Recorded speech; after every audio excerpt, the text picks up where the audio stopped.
All right, we are all present and accounted for. Dave? Appreciate it. If I can, I'll just introduce myself. I'm Dave Ryan with Salisbury Wycomico Economic Development, and we're charged with strengthening the economy of Salisbury and our county and our region through the attraction of jobs. That's basically what we do. I'll summarize quickly the past year, if I can, and then a little bit about looking forward, what we can anticipate.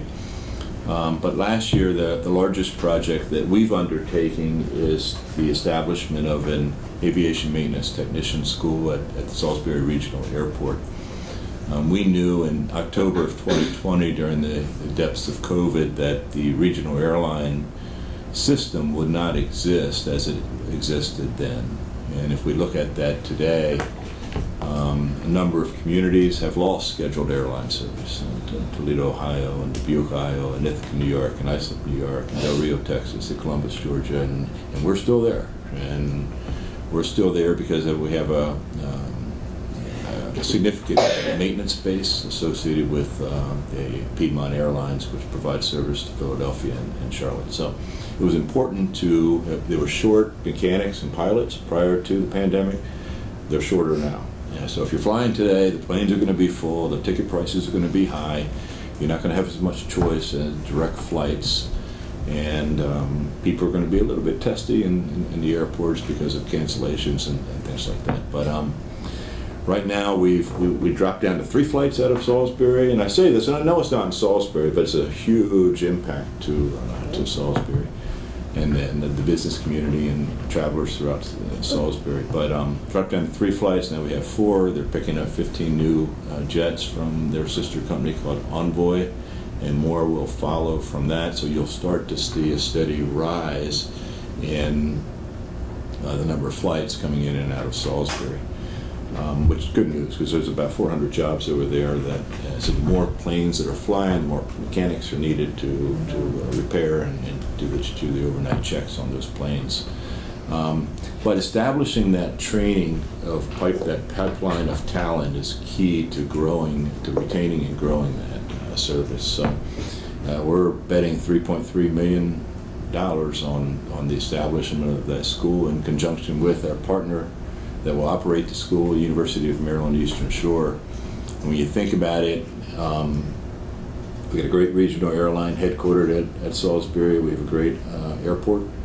We have an HBCU, and with a 4-year aviation science degree, a pilot training program, and now an A&P school. It's a robust offering, unparalleled anywhere else in America. And I think the time is right. We've been at it a couple of years. We still have another year to go to really start. Although the floor was poured yesterday, so you're starting to see some activity. It would be great if anyone wants to tour that facility. It'd be great to do. Welcome that opportunity. I know our partners at University and Piedmont Airlines would welcome that as well. So that's taken a significant amount of time, a significant amount of structure and research and exploration and begging and pleading, and we're doing pretty good. I'll answer anything on that as you like. You also see a new manufacturer, and we're not quite prepared, but for like an announcement at this point. But you'll see a new manufacturer in Salisbury. They purchased a facility sight unseen, which I think is indicative of the confidence they have in our community, for a couple $1 million last October. And you'll see a new facility constructed next to that in the $1 million range. And 25, 30 new jobs for our community as well. So you'll see progress on that coming up this year. And I wouldn't say that if I wasn't certain about that. So I'm just not quite ready for prime time. We were instrumental in the Vehicles for Change. We found some ARPA money and helped them, and albeit they're in Winter Place Park, but again, we're looking at a regional base here. Helped Cav Manufacturing is a precision machine shop. It's a minority precision machine shop in Northgate Business Center, right behind the Lowe's.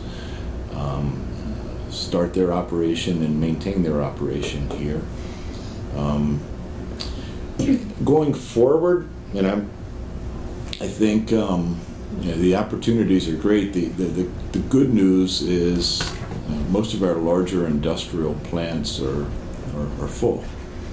The bad news is most of our larger industrial plants are full, and it's a lot easier to sell something on the shelf as opposed to building and going through that site approval process. So we're proposing a new program, a shovel-ready site program, and we've built 2 spec buildings before, and one in the mid-'80s, one here then, mid-'90s it was.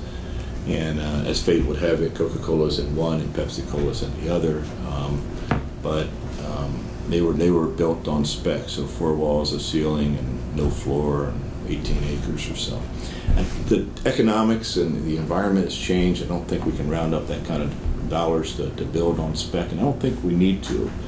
But instead, and as an alternative and to reduce risk further, is we can go to a shovel-ready program so that if someone's interested, so it works something like let's identify a parcel of 10 acres, design a building of enlarge 100,000, 150, 200,000 square foot, as big as we can on that acreage, go through that development cycle, that site approval process, stormwater management, the whole works, traffic studies, the whole works, so that when someone comes and they ask me, and they say, do we have 150,000 square feet, do we have 200,000 square foot, typically the answer is yes, or the answer is no. Now it's yes, we do, and you can walk across the street and get a permit. And we want to get to that point where we can better compete for some of the larger industrial projects. So met with your team, which was great, earlier this week, and an hour after that we have our first developer that's interested in that program, and we will front the funds to do that, the capital, and those kind of capital will be patient for however long it takes to bring a new employer in. So it's going to be in Salisbury, it's going to be in one of the industrial parks. So I think that's, once the project's sold, we expect to be repaid, and we'll do it again, and again, and again. And we should hopefully get two or three of these at any given point in time. So outside that, we're asking for $50,000, albeit with inflation. We're still asking for $50,000, which is the equivalent amount you're currently investing in SWED, and we appreciate the support. I'll answer any questions or open it up for any discussion you'd like. Questions or comments from the council? I do, and it's really not in reference, well, it is. How many companies do we have here, businesses do we have in the Salisbury, Wycomico area that hire over, I'm going to say right now, 100 to 200? Yeah, not that many. It's probably, we have 2,500 businesses. 80% of them have less than 20 employees. So the bulk is smaller businesses, for sure. So, But those ones that do have more, Purdue and Vista Pharmaceuticals and Chesapeake Shipbuilding and Cano Microwave, and are critical and important to the community. Is VPI still? VPI, Pepsi Cola, Piedmont Airlines. I mean, and that's outside of Salisbury, although they've leasing a IT center in Northwood too, as a redundancy type thing. So it kind of all. See, when you're talking about 150,000 square foot, 150,000, that is depending on the actual manufacturing, but that is 50 jobs, 100 jobs. Kind of depends on the layout and what the purpose is. Yeah, we don't know, but Okay. that's the idea. Okay. Is the more the better, the higher paying the better. But we don't know if it would be logistics or if it would be manufacturing. But that's the target. That's the design of the building. As the development community is not prepared to do. It's too much. It's too much risk. So how do we reduce that risk? Every job counts, but the retail sector, and that's not, we're targeting larger manufacturing industrial facilities. No question about it. Because that's the niche. And, Just for everybody's knowledge, Dave and I meet once a month for breakfast, and we talk about these kinds of programs and projects, and then if he needs me in a meeting, which we've done recently, so there's a good communication, so that we know what's going on. Dave keeps us informed very well. Could I ask you another Of course. question? What Anything. is our main stumbling block to getting the industrial companies to come here? I would say right now, lack of space. It's purely lack of space. Ready to go space. Ready to go space. I mean, no one's interested in waiting 24 months. Okay? That's the catch. So how do we reduce that? And even if we built the building, if I could, and I've tried, I'm not saying I've tried to get money, but even if we did that, my experience in the past has been it would take just as much time to construct from the ground up than to take a 4 walls and a ceiling and then fit it out, okay? Because the company's gonna look at it and they well, we don't like this here, we don't like this here, we want this type of floor, we need more loading dock, something. And so it may be a little bit shorter, but not much. And the risk is way less. Way less. The challenge is finding the developers that are willing to do that. And it's not a grant, it's a loan. And it may be the same answer. What is it that was done years before to bring in the big companies that not happening now?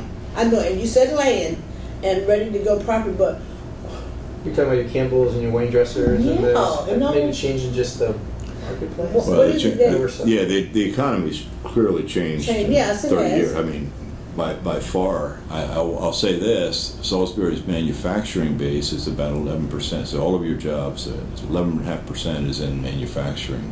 Country's about 6.5%. State of Maryland's about 2%. 'cause I want to get So that's indicative of the decline in manufacturing. And we watch it on TV every night, right? So we're not immune from those things. Oh, no. And we have more companies, but smaller. And I think you're going to see that in the future, right? So the days when you're bringing in 100 jobs or 200 are probably going to be less. I mean, you've got robotics out there Yeah. going like this That's what all I was day gonna long. And we may not like it, I don't. but wishing harder for it to go away is probably not going to be It's gonna that be helpful, worse. right? So the key, I think, is workforce development and training, and we're investing like crazy in training, okay? We can see the expansion of Chesapeake Shipbuilding. We see it right before our eyes. And I don't think if we hadn't started the Archon Welding Training Center 10, 12 years ago, I don't think you would see the speed in which they can grow because they can't find people. Leadership Maryland was in, they toured the Archon Training Center for Offshore Wind. That's another one where you're kind of gearing up for that industry. Warwick's building a 40,000 square foot workforce development training center. Junior Achievements opened up the former Kmart Center in Achievement Park where 10,000 8th grade students go through. Purdue's Learning Center is downtown. The more we invest in workforce development, that's the answer, is to bring people up and to fill jobs we even have right here. So there's nothing anyone new wants, in my experience, that someone existing here doesn't want. So 80% of what we do is working with our existing base, because selfishly, 80% of our new jobs next year are going to come from businesses that are already here. And the last thing you would do is ignore the customers you already have. That said, and sometimes I talk out both ends of the mouth, but that said, attrition will occur. Nothing lasts forever. So you do have to compete and attract new. Okay, any other questions for Dave? Any comments? Excited to see the work coming up. So Yeah, no, it's very positive. I think we're poised for a good 10 years, 10-year run. But again, workforce development and space will fuel a lot of that. You know, we've talked to the mayor and we talked about supply chains, and you know, you kind of identify sectors that are growing and certain initiatives that you can go that's better than trying to find a needle in a haystack, right? But regardless of those things, the supply chain, and we've had a decent run at it already, where Filtronic actually reshored an operation from China 2 years ago that's now in Northwood Industrial Park. It's Filtronic Comtech, and then this company coming in is a supply chain issue. They're going to be in America versus somewhere else, and just closer to their customer base, right? So we're seeing that activity. The catch is, do we have that facility for them to go to? And if they don't, they're going to call somebody else, and they're going to go somewhere else, and then somewhere else, and that's what happens. So you still have to, and then they'll get it down to 2 or 3, right? And then it comes to that fabric of community, schools, and safety, everything you guys are doing right here. So don't think that's not important, because it is. And it will come down to, no matter how loyal a person is to a corporation, corporations don't make decisions. Okay? People make decisions. People that run those corporations. And where will I live? Where will my kids go to school? Where will I recreate? How safe is that community? What kind of house can I afford? These types of things, and we're just human, right? So what you do is important. And downtown is important to recruit that talent. So don't ever think it's not. If I don't say it enough, then tell the mayor. Conk me over the head once in a while. So Appreciate it. I appreciate all you do. thank you for all your support. And happy to come in anytime too at your sessions. Anytime. Thank you. Thanks, David. Thank you. Thank you very much. Remind me again, what was the timeline for that program you mentioned? The AMT school. We're hopeful for the fall of Okay. 23. Realistically, it'll be the spring or the winter semester of spring semester 24. We're at the mercy of the You're waiting on another, yeah. FAA certification, and we're in line. And we actually got in line before we had funding, but our experiences, the consultants' experiences, we might be able to move up faster. A lot of these communities that are in line don't have a facility or don't have funding. We have both, and we're starting that right now. So we're going to spend a significant amount of dollars outfitting the hangar, significant amount of equipment, $2.5 million total, and wait. And pray. But it's an optimistic outlook that it's going to We wouldn't be. We absolutely would not be. The funding came, it was a little over a year ago, before Governor Hogan left. He gave $10 million to each, the Tri-County Council of Lower Shore, so there's 5 regions around the state. And so of that, what was it? It was $10 million. It was $10 million for the 5. So what was done is the money was split between the 3 counties. So the 3.3 million that came in, that money is going to the that was Wycomico's project from Sweat, but we did approach our neighbors. Yeah. And say, hey, look, this is a regional airline here, this regional airport here. Can we partner? And everyone wants to be a region and partner until you have $10 million to fill it up. I said, well, we got needs over here, Dave. And I said, I get it. And maybe if I was there, I would do the same thing. But we figured out how to do it anyway. We had to figure out how to do it anyway. We take a lot of things for granted in this community, but it's a small community with all the assets that we have, and that scheduled airline service is an important, and it doesn't have to be, right? So it will be, but it doesn't have to be. Thank you. Appreciate it. All right. Thanks for the donut, Tom.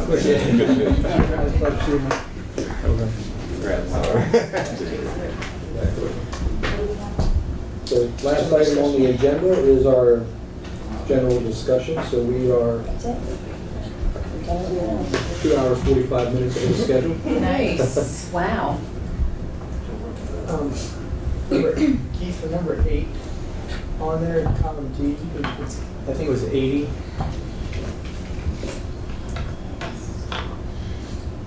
Yeah, I see.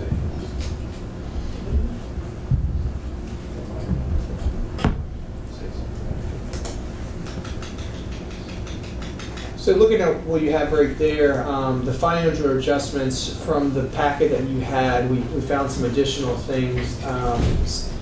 Some of those payroll adjustments, as we actually extrapolated and went through, we found a couple errors, a couple mistakes we needed to just clean up, a couple last minute adjustments.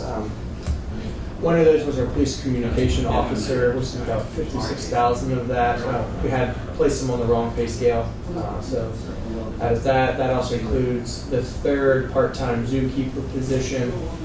So that's a majority of that money, and the rest is just a handful of adjustments. Same with the fire pay scale. We had some adjustments last minute when some people actually got promotions that were coming up this year. Those weren't accounted for in the first budget, so we went back and made those adjustments. And then those are the 4 police cars that hadn't been in there. So when we submitted to you, but talking with Dave and doing some additional things, we're able to put those financial adjustments in there. Expenditures.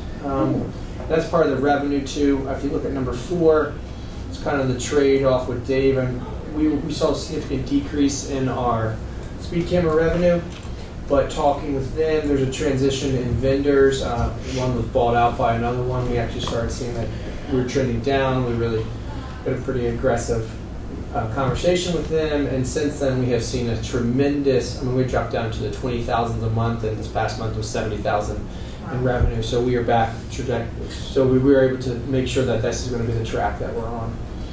So yeah, I think that's why we put the money back in there. And then, so those are the 3 bottom financial adjustments. And then there's 2 expenditures, the ones that we had just talked about here, the 3,000 consultant and the ballistic vest. I believe those are the only 2. I was tracking that. Jack had that father face. Well, yeah, I had a question too about this fee. So we went from $50,000 increase in 1 month. What was the cause of that? Was the equipment not calibrated? Equipment was. What do we know? That's a huge. Yeah, well, what it was is we found out that when they were transitioning, some people, when the company was being bought out, they weren't doing what they were tasked to do as our thing. So then we found out, like, hey, like not even sending out tickets and collecting money. So there was this back pile of stuff. Where, are you kidding me? Like, can you go collect our money?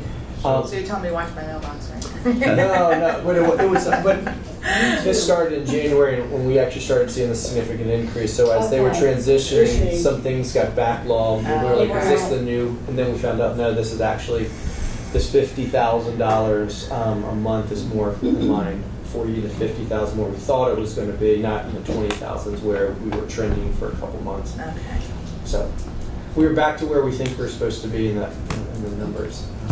So the new company has us on track. The new company that bought the old company. Yeah. So we need to have a discussion with the old company. Yeah, the old company doesn't exist anymore. But then we're gonna have to have a discussion with the new company.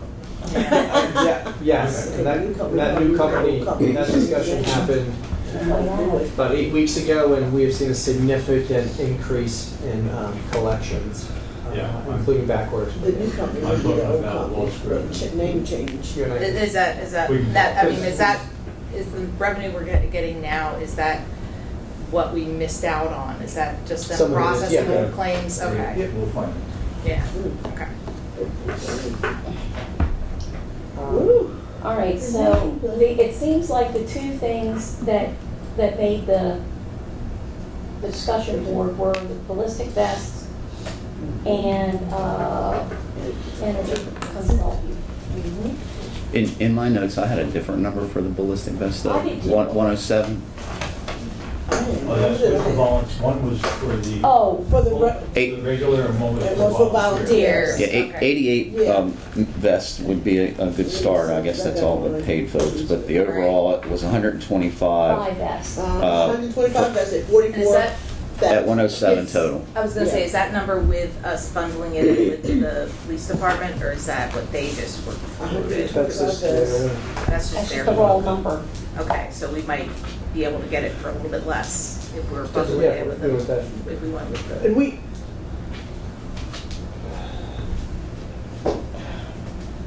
it is something that is nice. It is, you know, I mean, anything that you do to help safety is something that's critical.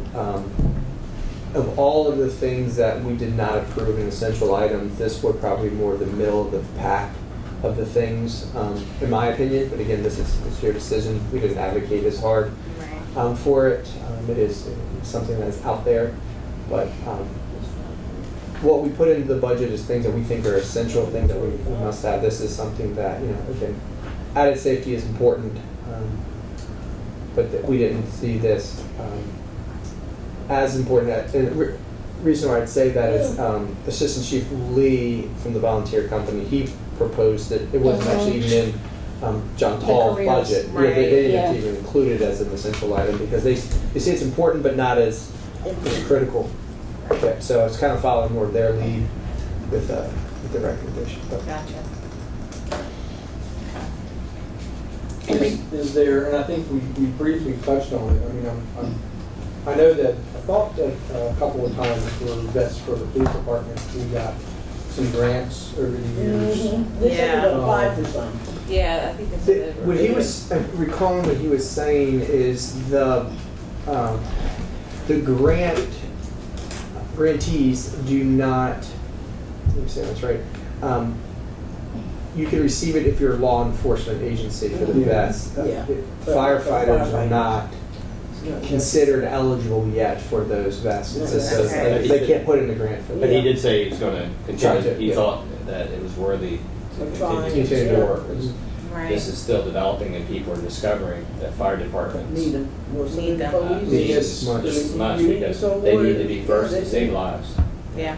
I mean, if they're, you know, it's, you know, not that, and hopefully we never have an active shooter situation, you know, where they say the motto is that they're going in with the police department.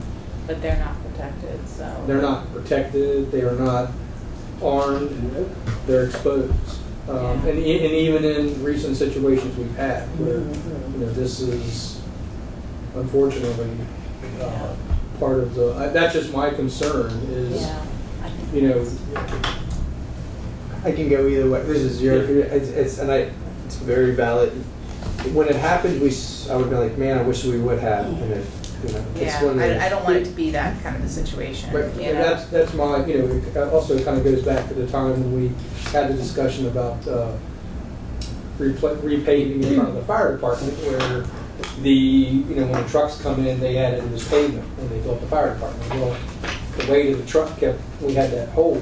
So we could have done it for $30,000 and then we decided not to. And then when we had to do it, 2 years down the road, it cost us more than twice as much. Right, that's the other You know, thing too, is the cost. You know, of- sometimes you So wait, get it in you the budget. end up paying more money. But this one is more, to me, this is more of a, What was the life of those vests too? Weren't they 5 years? 5 years. 5 years. So it would be a every 5-year investment. So they would last 5 years. Right. and you have to get on Is it? that cycle of replacing it every 5 Yeah. years. Right, Right. you have to get on that and make sure that's taken care of.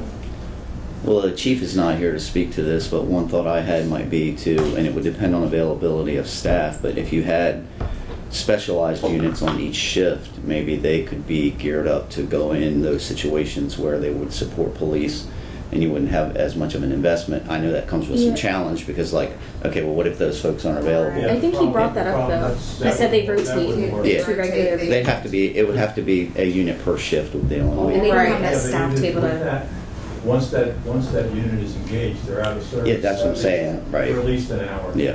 Yeah, So So what about the next, you can't- Right, Yeah. that's- You- What about the it's either, you have to either do it total. All or total or nothing. nothing at all? right. Because you can't have them switch.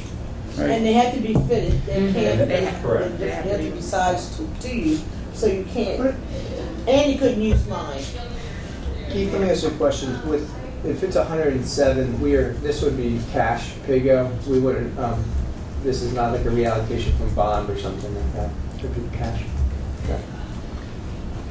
Making sure, just thinking about all the way that we've funded this and been funded. And even if we if we go ahead and move forward with this, I think there's still maybe some, maybe not the traditional grant avenue, but maybe there's some other ones that we could look for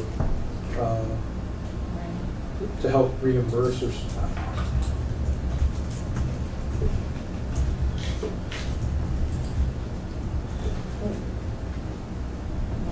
What do y'all think about that specific item? Well, if we go ahead and go for it, is there's still the opportunity that we could look for and apply for grants to help reimburse? In the years to come. If you put it in the budget right now, we find something, we don't actually have to spend the money. Yeah. Right. You can repurpose it with Right. grant funding, right, is that, or Yeah, that's, reimbursement? yeah. But if we don't, you move forward. I think we've done that sometimes with other pieces of equipment where we've applied for a grant, we're not sure if we're gonna get it, but you go ahead and fund it in case you get it or don't. We do budget amendments for grants all year long. Right. That we find. We've done that before. Let's just, I say, Go ahead. let's do it. Let's do it. Let's do it, because these guys need. How you feel? What's the sense from everybody on this item? Just do it, and because it's a need, it's a must. If we're able, I think we should do it, Yeah, absolutely. especially given like the recent situation. Mm-hmm.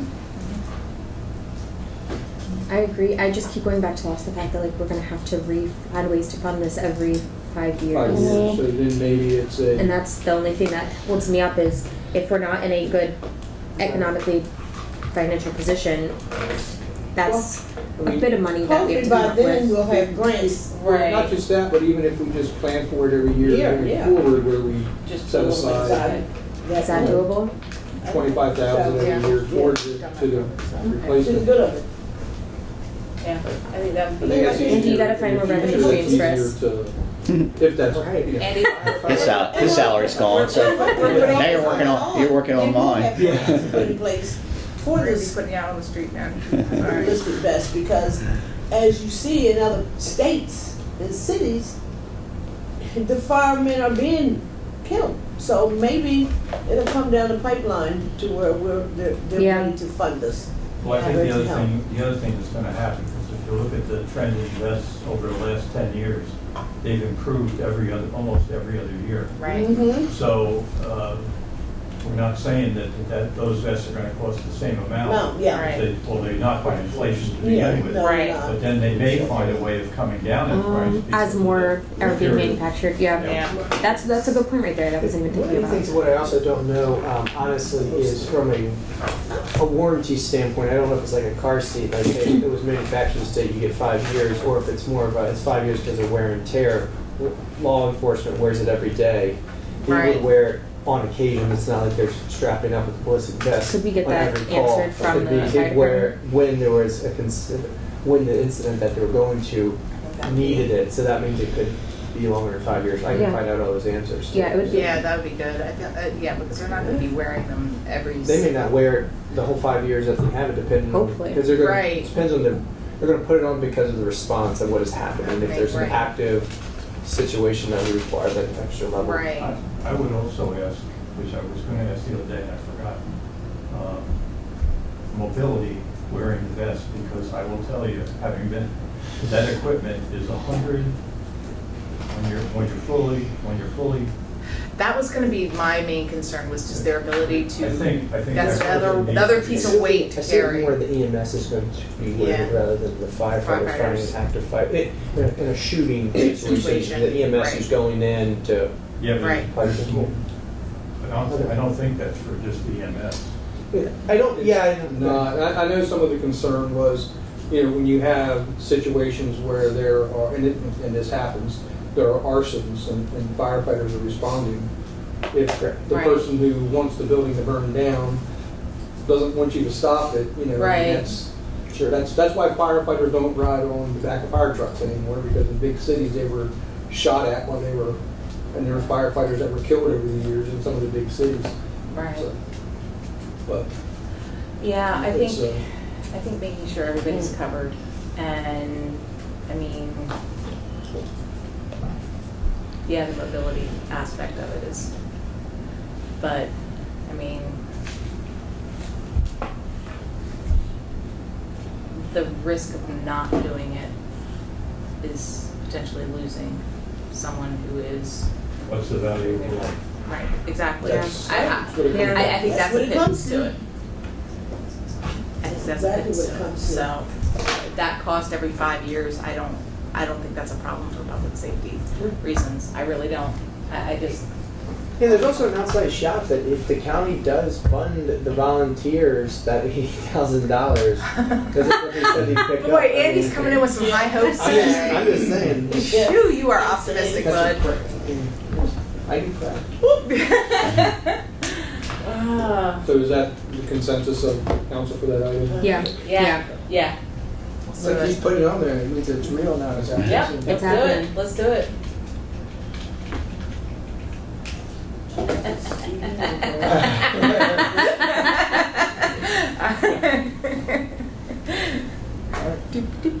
Just subtly typing Great. it in.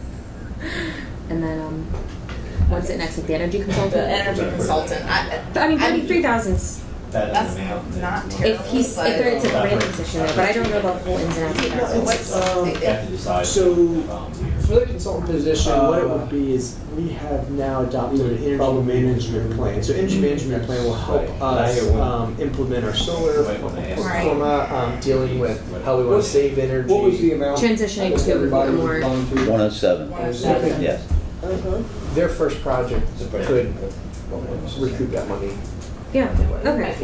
I'm fine with that. The moment she mentioned that their scope, we make that money back.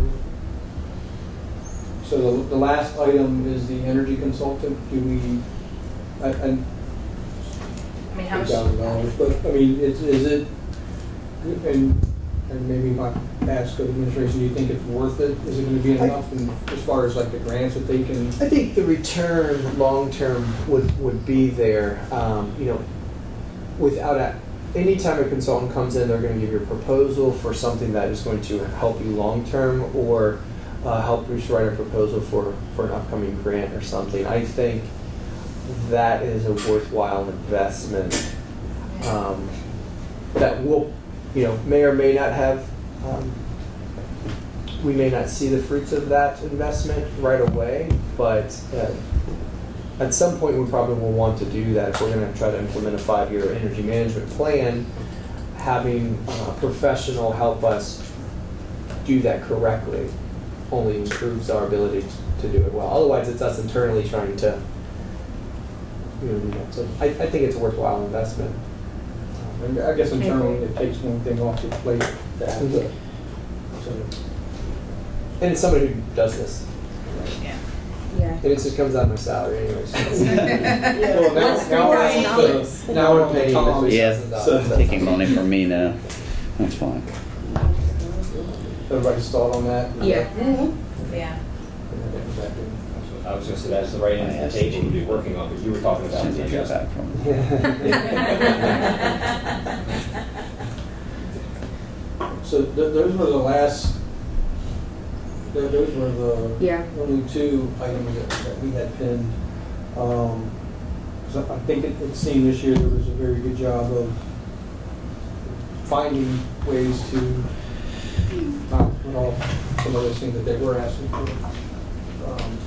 So appreciate that. Mayor, do you have anything? No. I think the main thing for me that sticks out with this process this year is, and I hope that the public can see this and hear this, is the phenomenal increase in costs with materials, infrastructure, the water sewer plant, the cost of just the raw materials to keep the city going. And that explains a lot of the increase in the budget. The budget is actually lean. It's the unbelievable cost of Doing business. the as usual. doing business, the it's just- materials, the chemicals alone to the water I was plant thinking that, yeah. shocked me 6 or 8 months ago when they came to us about the amendment for the chemicals or something. That was shocking.